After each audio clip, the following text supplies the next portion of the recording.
نحمده ونصلي على رسوله الكريم أما بعد فأعوذ بالله من الشيطان الرجيم بسم الله الرحمن الرحیم۔ میں اللہ تعالیٰ سے امید کرتی ہوں کہ میری تمام بہنیں اللہ تعالیٰ کے فضل سے بالکل ٹھیک ہوں گی۔ آج میں اپنی تمام پیاری بہنوں کو رمضان المبارک کے حوالے سے دو اہم ٹاپکس کے اباؤٹ اطلاع دینا چاہوں گی۔ سب سے پہلا ٹاپک جو ہے وہ تو یہ ہے کہ یہ دونوں ٹاپک میں سورہ بقرہ کی آیت نمبر 187 میں کمپلیٹ کرنا چاہوں گی۔ سب سے پہلا جو ٹاپک ہے وہ یہ ہے کہ قال اللہ تبارک و تعالی فی القرآن المجید والفرقان الحمید احل لکم لیلۃ الصیام الرفث الی نسائکم ہن لباس لکم وانتم لباس لہن علم اللہ انکم کنتم تختانون انفسکم فتاب علیکم وعفا عنکم والآن باشروہن وابتغوا ما کتب اللہ لکم۔ ترجمہ: حلال کر دیا گیا ہے تمہارے لیے روزے کی راتوں میں بے حجاب ہونا اپنے بیویوں سے، وہ تمہارے لباس ہے اور تم ان کا لباس ہو۔ اللہ کے علم میں ہے کہ تم اپنے آپ کے ساتھ خیانت کر رہے تھے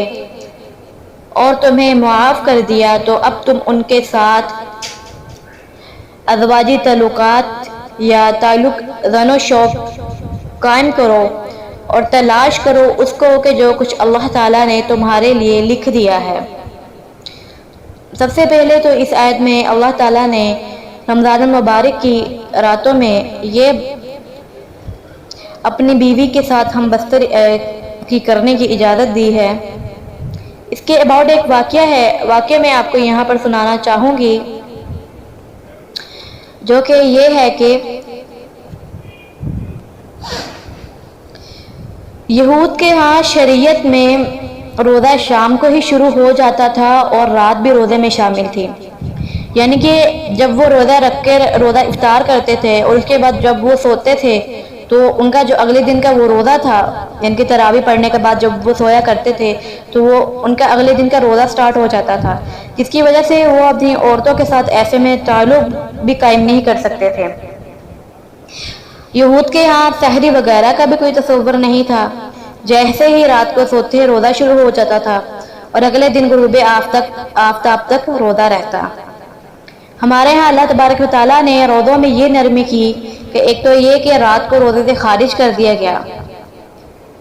روزہ بس دن کا ہی رکھا اور رات کے وقت روزے کی ساری پابندیاں ختم کر دی گئی، جس طرح کہ یہود کے زمانے میں تھی کہ وہ رات کو سونے کے بعد سے جب اٹھتے تو کچھ کھا بھی نہ سکتے تھے، ان کا روزہ وہ ہوتا تھا اور وہ اپنی عورتوں کے ساتھ تعلق بھی قائم نہیں کر سکتے تھے۔ تو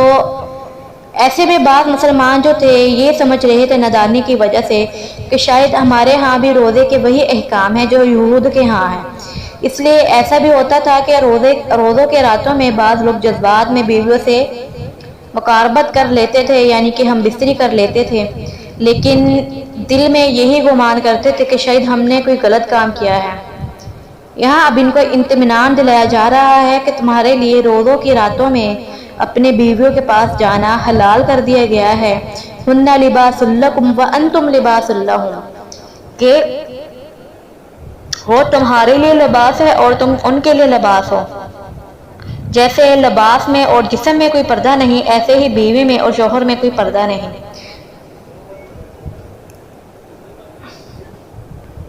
اس سے یہ ثابت ہوتا ہے کہ رمضان المبارک کی راتوں میں اپنے بیوی سے ہم بستری کرنا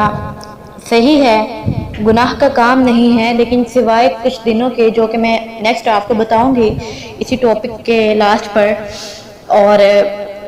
اس میں اللہ تبارک و تعالیٰ نے ایک یہ بھی ارشاد فرمایا کہ فَالْآنَ بَاشِرُوهُنَّ، بس تم اپنی مباشرت کرو ان سے، وَابْتَغُوا مَا كَتَبَ اللَّهُ لَكُمْ، کہ اور تلاش کرو اس کو جو اللہ نے تمہارے لیے لکھ دیا ہے، یعنی کہ جو اولاد اللہ تعالیٰ نے تمہارے لیے مقرر کی ہے۔ اور وکلو وشربو اور کھاؤ اور پیو، یعنی کہ جو یہود کے تھا کہ وہ کھاتے پیتے نہیں تھے، جب سوتے تھے اگلا دن ان کا روزہ سٹارٹ ہو جاتا تھا، وہ ہمارے لیے نہیں ہے۔ ہم ساری رات جس طرح مرضی چاہے کھا پی سکتے ہیں۔ کتنا ٹائم بتایا اللہ تبارک و تعالیٰ نے ہمارے کھانے پینے کا، یہ بھی سن لیجئے۔ حتی یتبین لکم الخیط الابیض من الخیط الاسود من الفجر، یعنی کھاؤ اور پیو یہاں تک کہ واضح ہو جائے تمہارے لیے فجر کی سفید دھاری رات کی سیاہ دھاری سے، پھر رات تک کے روزے کو پورا کرو، ٹھیک ہے؟ یعنی کہ جب فجر کی اذان ہو جائے یا فجر کا ٹائم معلوم ہو جائے تو تب ہم کھانا پینا ترک کر دیں گے اور روزے کی نیت کر لیں گے۔ اس کے بعد اللہ تبارک و تعالیٰ نے ارشاد فرمایا وَلَا تُبَاشِرُوهُنَّ، اور ان سے مباشرت نہ کرو، وَأَنْتُمْ عَاكِفُونَ، کہ جب تم اعتکاف میں ہو، فی المساجد، مسجد میں۔ تِلْكَ حدود اللہ فَلَا تَقْرَبُوهَا، یہ اللہ کی حدود ہے، پس ان کے قریب بھی نہ جاؤ، اس کے قریب بھی نہ جاؤ، یعنی کہ اللہ کے حدود کو ترک نہ کرو۔ كَذَلِكَ يُبَيِّنُ اللَّهُ آيَاتِهِ لِلنَّاسِ لَعَلَّهُمْ يَتَّقُونَ، کہ اسی طرح اللہ تمہارے لیے واضح کرتا ہے اپنی آیتوں کو لوگوں کے لیے تاکہ تم متقی بنو یا تقوی اختیار کرو۔ یعنی کہ اعتکاف کے دن، یعنی کہ جب رمضان المبارک کے 20 دن تو ہم اپنی بیوی سے ہم بستری کر سکتے ہیں، یا آپ اپنے شوہر کے ساتھ ازواجی تعلقات قائم کر سکتی ہیں، لیکن جو لاسٹ والے 10 ڈیز ہے اعتکاف کے دن، تب اللہ تبارک و تعالیٰ نے اس سے منع فرمایا ہے، اور یہ بھی ارشاد فرمایا ہے تِلْكَ حدود اللہ، کہ یہ اللہ کی حدود ہے، فَلَا تَقْرَبُوهَا، بس تم اس کے پاس بھی مت جاؤ، کہ اللہ کی حدود کو نہ توڑو۔ میں اللہ تعالیٰ سے امید کرتی ہوں کہ آپ کو میرا سمجھانا اچھی طرح سے سمجھ میں آیا ہوگا۔ اپنا بہت سارا خیال رکھیے گا، مجھے دعا میں یاد رکھیے گا۔ السلام علیکم ورحمۃ اللہ وبرکاتہ۔ ٹیک کیئر، اللہ حافظ، وما علینا الا البلاغ المبین۔